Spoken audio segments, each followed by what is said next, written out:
Assalamualaikum warahmatullahi wabarakatuh, pemirsa Sinpo TV dimanapun Anda berada. Bagaimana kabarnya Anda hari ini? Semoga selalu sehat dan insya Allah senantiasa dalam lindungan Allah Subhanahu wa Ta'ala.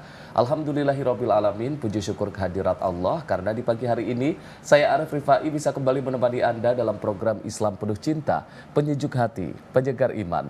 Selawat beserta salam semoga tetap tercurah limpahkan kepada junjungan kita Nabiana wa Rasulana Muhammad Sallallahu Alaihi Wasallam yang kita nantikan syafaatnya kelak di yaumil kiamah, dan semoga kita termasuk ke dalam umatnya yang senantiasa istiqomah dalam menjalankan sunnah-sunnahnya. Pemirsa Sinpo TV, seperti biasa saya sudah bersama dengan Bapak Ustadz Ahmad Haris Rizwanto. Assalamualaikum Pak Ustadz. Waalaikumsalam warahmatullahi wabarakatuh. Sehat ya Pak Ustadz ya? Alhamdulillah sehat afiat Mas Arif. Mas Arif gimana ini? Alhamdulillah sehat Pak Ustadz. Pak Ustadz dan juga pemirsa, hari ini kita akan membahas tema terkait dengan kejar dunia untuk akhirat. Kita akan bahas dalam Islam Penuh Cinta, penyejuk hati, penyegar iman. Pemirsa, banyak orang bilang kalau mengejar dunia itu membuat kita jauh dari akhirat. Tapi di sisi lain kita juga dituntut untuk bisa bekerja keras, punya mimpi dan menjadi pribadi yang bermanfaat. Lalu sebenarnya bagaimana Islam memandang dunia seperti apa, dan apakah dunia ini harus ditinggalkan atau justru dijadikan jalan menuju akhirat? Ini yang akan kita bahas pada episode kali ini yang akan langsung dijelaskan oleh Bapak Ustadz Ahmad Haris Rizwanto. Kami persilakan Pak Ustadz. Assalamualaikum warahmatullahi wabarakatuh. Waalaikumsalam warahmatullahi wabarakatuh. Alhamdulillahi rabbil alamin. Wal aqibatu lil muttaqin wa la udwana illa 'alal zalimin. Wassalatu wassalamu ala sayyidil mursalin wa ala alihi wa ashabihi ajma'in, amma ba'du. Saudaraku pemirsa Sinpo TV dimanapun berada, juga Mas Arif, semoga Allah terus mengaruniakan kepada kita kekuatan zahir dan batin sehingga bisa melaksanakan tugas-tugas kita sebagai hamba Allah Subhanahu wa Ta'ala. Perbincangan kita pada kesempatan kali ini yaitu kejar dunia untuk akhirat. Dalam salah satu doa yang ini menjadi prinsip ideal kita bagi setiap seorang muslim adalah Rabbana atina fid dunya hasanah wa fil akhirati hasanah wa qina adzabannar. Rabbana, ya Allah Tuhan kami, atina, karuniakanlah kepada kami, fid dunya hasanah, di dunia ini kebaikan atau kenyamanan. Wa fil akhirati, dan di akhirat nanti hasanah juga sama, kebaikan atau kenyamanan. Wa qina adzabannar, dan jauhkan kami dari api neraka. Dalam doa ini ada dua cita-cita kehidupan kita, yaitu jangka pendek yaitu fid dunya dan jangka akhirat wa fil akhirah. Di dunia kita cita-citakan dalam kehidupan yang hasanah, nanti di akhirat juga sama, kita cita-citakan dalam kehidupan yang hasanah pula. Dan banyak terkadang orang yang sibuk dengan dunianya sehingga terlupa akhiratnya, begitupun sebaliknya. Ada sebagian orang yang dengan akhirat luar biasa tapi dunianya diabaikan begitu saja. Lah, ini bukan seorang muslim yang baik. Seorang muslim yang baik ya tentu dua-duanya, fid dunya hasanah wa fil akhirati hasanah. Dan tentu seorang muslim yang luar biasa yang menjadikan dunia ini sebagai sarana, kenikmatan, kenyamanan dunia ini menjadi sarana untuk memperoleh kenikmatan, kenyamanan yang lebih abadi nanti di akhirat. Karena memang ada satu ungkapan, ad-dunya mazra'atul akhirah. Dunia itu adalah ladang untuk menanam dan nanti panennya di akhirat nanti. Nah, kemudian untuk menciptakan itu kan kita butuh ilmu. Butuh kita tahu caranya bagaimana dunia yang kita kejar mati-matian seperti ini tidak hanya selesai ketika nanti kita meninggal, tapi kita bawa. Bagaimana caranya agar yang kita kejar mati-matian ini bisa kita bawa, bisa menyertai kita dalam fase kehidupan kita yang berikutnya. Maka yang perlu kita tahu yang pertama, luruskan niat. Karena niat ini menempati posisi atau porsi yang begitu luar biasa dari setiap apapun yang kita lakukan. Maka sabda Rasulullah, innamal a'malu binniyat wa innama likulli imri'in ma nawa. Setiap amal itu balasannya itu tergantung dari niatnya itu. Atau kalau dalam kaidah fikih dikatakan al-umuru bimaqasidiha, bahwa setiap amal atau pekerjaan apapun yang kita lakukan nilainya tergantung niatnya.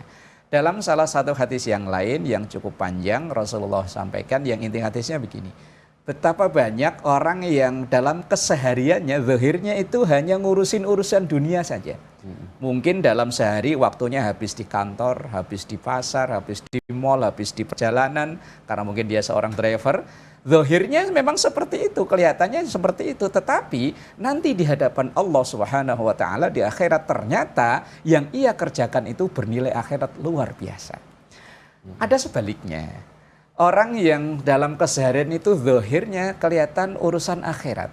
Ya mungkin dia ngajar ngaji, ngurusin travel umroh dan lain sebagainya. Ya pokoknya yang diurusin itu zahirnya urusan akhirat. Mungkin ngurus masjid, majelis taklim dan lain-lain, yayasan sosial misalnya. Tetapi nanti ternyata di hadapan Allah Subhanahu wa taala nilainya kosong, nggak ada nilainya sama sekali. Lah kenapa seperti itu? Yang pertama tadi, walaupun zahirnya kelihatannya kayaknya urusan dunia, tapi di akhirat nanti nilainya besar, pahalanya luar biasa di hadapan Allah, bi husnin niyah, karena bagusnya niat. Nah sebaliknya ada orang yang zahirnya setiap hari berkecimpung kayaknya urusan akhirat, tapi di hadapan Allah kosong, nggak ada nilainya, bisu niyah, karena buruknya niat. Maka dari itu hadis yang innamal a'malu binniyat itu kan berawal atau asbabul wurudnya dalam ilmu hadis itu ketika Rasulullah hijrah bersama para sahabat. Itu di antara para sahabat itu kan niatnya bermacam-macam, Mas Arif. Ada yang niatnya karena ya memang lillahi wa rasuli. Ada yang niatnya karena mungkin punya pacar. Ternyata pacarnya ikut hijrah. Nanti kalau saya nggak ikut hijrah, pacar saya diambil orang. Ada yang niatnya memang bisnis saya ketika di Mekah kok nggak jalan. Siapa tahu ketika kita pindah ke Madinah kayaknya karena di sana lebih menjanjikan, kayaknya akhirnya ikut pindah. Nah, karena punya niat yang berbeda-beda dan diketahui oleh Rasulullah Sallallahu Alaihi Wasallam, beliau langsung sampaikan innamal a'malu binniyat, bahwa segala amal itu tergantung dari niatnya. Ini tekstualnya saat itu seperti itu. Nah, kontekstualnya untuk kita bagaimana?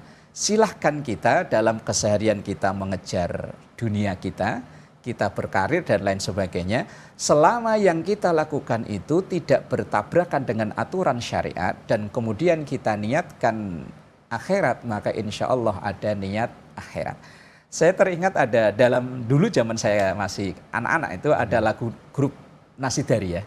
Itu dalam satu syair lagunya itu begini, ini ibadah, itu ibadah, di mana-mana ada ibadah. Mencari nafkah, menuntut ilmu, mencari nafkah, bahkan makan, minum, tidur di rumah bisa nilai ibadah. Jadi Mas Arif ketika bekerja, mulai berangkat dari rumah sampai kantor, sampai nanti selesai jam kerja pulang, itu asal diniati ibadah, jadi ibadah. Adik-adik kita yang masih menempuh belajar di bangku kuliah, di bangku sekolah, walaupun yang dipelajari itu ilmu matematika, bahasa Inggris, kedokteran, ilmu lain-lain, semua ilmu yang ada, kalau diniati ibadah, jadi ibadah. Bahkan sampai misalnya di sela-sela pekerjaannya, jam istirahat, benar-benar udah capek, kok ada waktu dia untuk istirahat, itu pun dinilai ibadah. Bahkan ketika kita makan, minum, walaupun itu perkara mubah, tapi kalau diniati ibadah, jadi ibadah. Misalnya saya makan nanti biar kerjanya lebih semangat lagi. Saya makan biar nanti sholat duhurnya semangat. Yang adik-adik kita yang masih belajar di bangku kuliah, jam siang, makan siang, biar nanti nggak ngantuk umpamanya. Lah itu pun semua bisa menjadi nilai ibadah. Maka apapun yang kita kejar di dunia ini, asal terselip di situ niat untuk memenuhi nanti di akhirat, insya Allah dari A sampai Z, dari awal sampai akhir yang kita lakukan, walaupun dilihat orang itu kayaknya memang ngejar urusan dunia, tapi insya Allah di situ ada akhiratnya. Dan juga dalam tanda kutip, orang yang mengejar akhirat itu bukan hanya orang yang ketika berada di tempat ibadah, bukan. Bukan hanya yang ada di masjid, bukan ada yang ada hanya di majelis taklim, tidak. Tapi mungkin dia sehari itu ada di kantor, ada di pasar, ada di sawah, ada di ladang, atau bahkan di jalanan karena sebagai seorang driver umpama, tapi di situ diniatkan lillahi ta'ala dalam mencari nafkah untuk memenuhi kebutuhan keluarga, untuk bisa anak bisa sekolah, untuk memenuhi diri sendiri biar menjaga kehormatan diri, tidak meminta-minta, maka semuanya menjadi ibadah. Karena tadi zuhirnya urusan dunia tapi diniati akhirat, maka semua akan menjadi akhirat. Atau bahkan sebaliknya, ini yang berbahaya. Kelihatannya sehari-hari dia di masjid, ia sehari-hari ngajar di pesantren umpama atau di majelis taklim, tetapi niatnya tidak baik, maka yang diperoleh nanti di hadapan Allah Subhanahu wa taala juga tidak baik pula. Maka yang perlu kita ketahui yang pertama adalah luruskan niat. Karena dari niat itulah nilai akan kita peroleh. Perkara mubah, kita ngejar dunia itu awalnya perkara mubah. Tetapi akan menjadi ada nilai pahalanya kalau diniatkan untuk lillahi ta'ala. Kemudian yang kedua, orang-orang yang dalam mengejar dunia di situ akan terpakai untuk akhirat, yaitu ketika dia sudah memperoleh hasil dari apa yang ia cita-citakan. Misalnya ia mengejar karir udah tercapai. Ia mengejar dari sisi ekonomi tercapai. Dagang mau dapat laba yang begitu luar biasa. Lah, kemudian karirnya itu dia manfaatkan untuk kemaslahatan. Dia manfaatkan untuk kepentingan umum. Tidak hanya dinikmati oleh diri sendiri, maka disitulah ada nilai akhirat yang diperolehnya.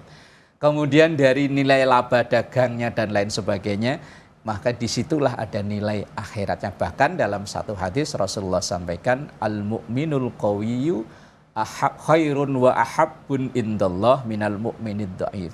Seorang mukmin yang kuat dari sisi ekonomi, dari sisi karir dan status sosial dan sebagainya, itu lebih baik dan lebih dicintai oleh Allah daripada mukmin yang dhaif. Karena biar bagaimanapun orang-orang yang punya sesuatu itu akan lebih manfaat daripada dalam tanda kutip yang tidak punya sesuatu. Lah, dunia ini yang kita anggap sesuatu itu tadi.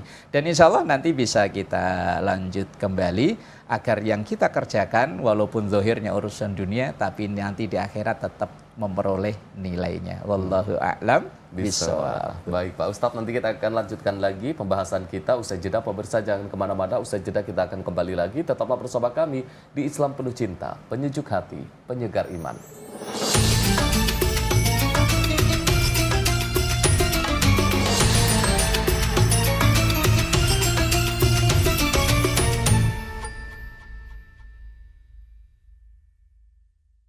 Selamat pagi pemirsa, Anda kembali menyaksikan Islam Penuh Cinta, penyejuk hati, penyegar iman. Masih membahas tema kita pada hari ini terkait dengan kejar dunia untuk akhirat.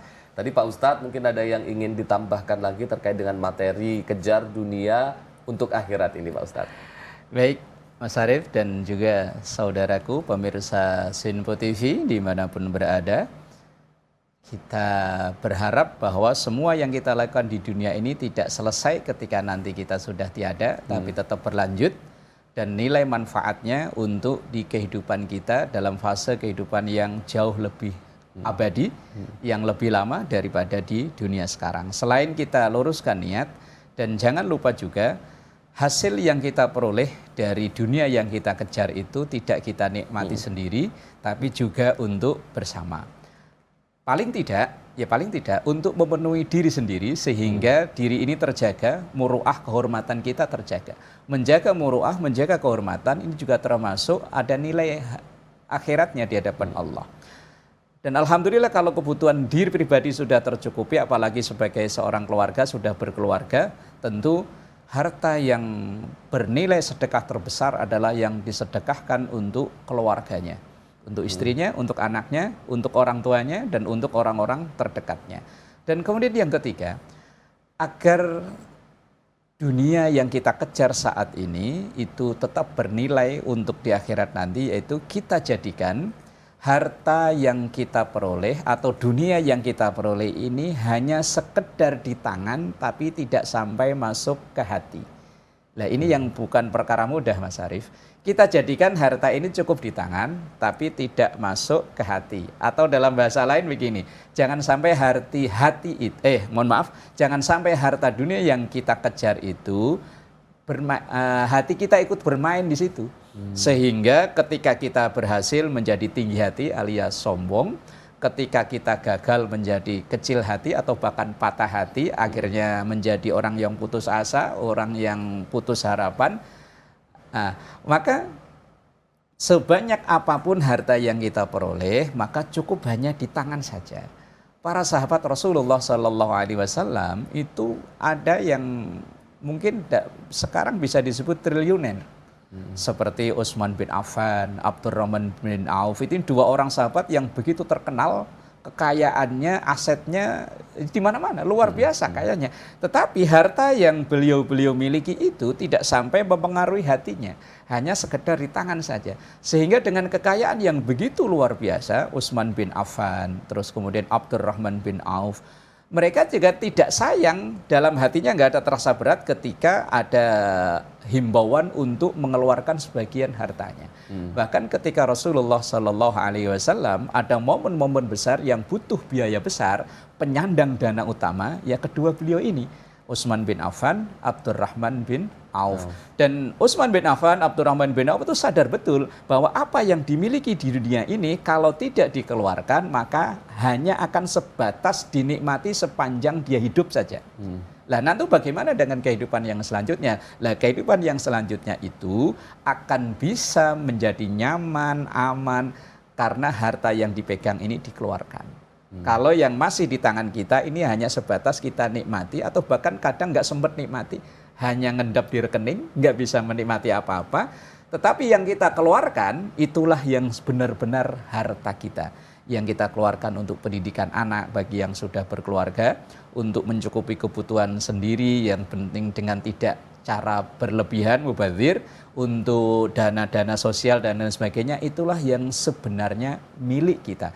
Harta yang kita kejar, yang kemudian kita donasikan, yang kemudian kita tasarrufkan, kita infakkan, itulah yang sebenarnya milik kita, yang akan kita nikmati di akhirat nanti. Maka harta dunia yang kita kejar itu cukup hanya sekedar di tangan saja, nggak sampai masuk ke dalam hati. Inilah idealnya seorang muslim itu tadi, bahwa segala aktivitas keduniaannya itu adalah modal untuk nanti di akhirat, dalam ungkapan ad-dunya mazra'atul akhirah. Dunia ini tempat untuk menanam dan panennya nanti di akhirat. Ya jangan harap nanti kita bisa panen kalau di dunia kita tidak menanam. Lah menanam itu bukan hanya ibadah yang mahdhoh saja seperti sholat, puasa, tidak. Tetapi ibadah-ibadah yang ghairu mahdhoh, yang ada nilai sosialnya, itu terkadang nilainya bisa lebih besar.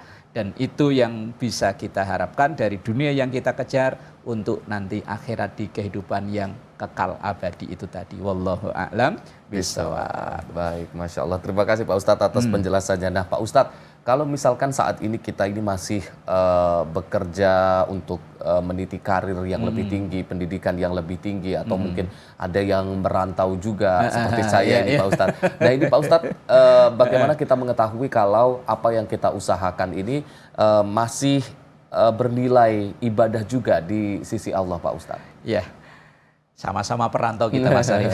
Meninggalkan kampung halaman untuk sesuatu yang kita yakini lebih baik. Nah, begini Mas Arief, kita yang berjuang meninggalkan kampung halaman, meninggalkan keluarga, itu sebenarnya kalau kita mau belajar sejarah itu yang dialami banyak para nabi Mas Arief. Banyak para nabi itu meninggalkan kenyamanan tinggal bersama keluarganya. Rasulullah ya kalau boleh dibilang dalam tanda kutip ya, merantau dari Makkah ke Madinah. Nabiullah Ibrahim ya begitu, Nabiullah Musa ya begitu, dan hampir semua nabi. Begini, yang paling tahu kita ya tentu diri kita ya. Misalnya Mas Arief dulu ketika selesai kuliah langsung meninggalkan kampung halaman, bahkan kuliah juga udah meninggalkan keluarga ya. Kuliah karena udah kuliah jauh dari orang tua. Ketika menjalani itu semua, minimal dengan mengucap Bismillahirrahmanirrahim supaya saya punya kehidupan yang lebih baik. Dan kehidupan lebih baik itu seperti hadis yang saya sampaikan di segmen sebelumnya tadi, al-mu'minul qawiyyu khairun wa ahabbu ilallah minal mu'minid dhaif.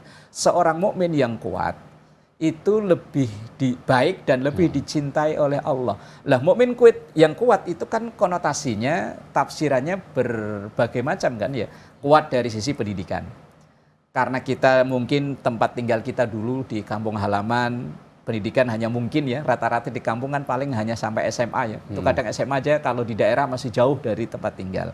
Kemudian kita meninggalkan rela berpisah dengan orang tua. Bahkan ada anak yang mulai dari SMP sudah pesantren tinggal di asrama, pisah dari orang tua. Mungkin ke saat itu dia belum begitu paham, tapi begitu nanti sudah dewasa, ya Allah, saya tinggal dari orang tua, jauh dari kampung halaman, meninggalkan kenyaman dan lain sebagainya untuk meraih kehidupan yang lebih baik dari sisi pendidikan, ekonomi atau dan lain sebagainya. Kalau diniatkan untuk menjadi seorang muslim yang lebih baik, maka itu tertanam nilai akhirat yang luar biasa. Apalagi yang meninggalkan kampung halaman untuk mencari ilmu. Mencari ilmu itu ya perintah Allah, perintah Rasulnya. Bahkan perintah yang pertama kali diperintahkan oleh Allah kepada Rasulullah itu tekstualnya pada Rasulullah, konteksnya untuk kita semua itu membaca. Membaca itu kan bukan hanya membaca teks, tetapi ada perintah yang tersirat di situ, yaitu jadilah orang-orang yang mempunyai ilmu pengetahuan. Ilmu pengetahuan bukan hanya tentang Al-Quran, tentang enggak, tapi kan semua ilmu pada dasarnya adalah ilmu Allah, wajib kita pelajari.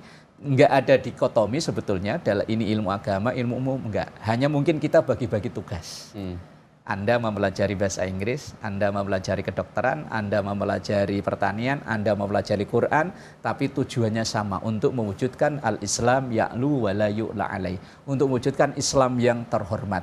Islam yang terhormat ini kalau didukung dari muslim-muslim yang terhormat. Lah muslim terhormat itu diantaranya orang yang peduli dengan dunianya. Mungkin Mas Arief pernah dengar cerita, sahabat Umar pernah memarahi seseorang yang masih usia muda, usia produktif, tapi hari-harinya hanya dihabiskan di masjid. Tanpa bekerja, tanpa ia berkarya dan sebagainya, justru malah dimarahi oleh Khalifah Umar saat itu. Sahabat Umar sudah menjadi khalifah. Disuruh keluar, artinya saatnya kamu di masjid, silakan di masjid, tapi saatnya engkau untuk mencari nafkah, memenuhi kebutuhanmu, ya penuhi kebutuhanmu. Jangan hanya habiskan waktumu di masjid. Dan juga dalam Al-Quran juga ada bunyi ayat, wabtaghi fima ataqallah daral akhirah wala tansa nasibaka minad dunya. Silahkan cari akhirat, tapi jangan lupa nasibmu di dunia. Jadi jangan kita berpikiran ketika kita sibuk bekerja, sibuk kuliah, adik-adik yang masih kuliah umpama, kemudian waktu kita hanya habis untuk mengejar dunia, tidak. Tapi bagi orang yang cerdas, maka kesibukannya di dunia itu menjadi ladang untuk nanti di akhirat.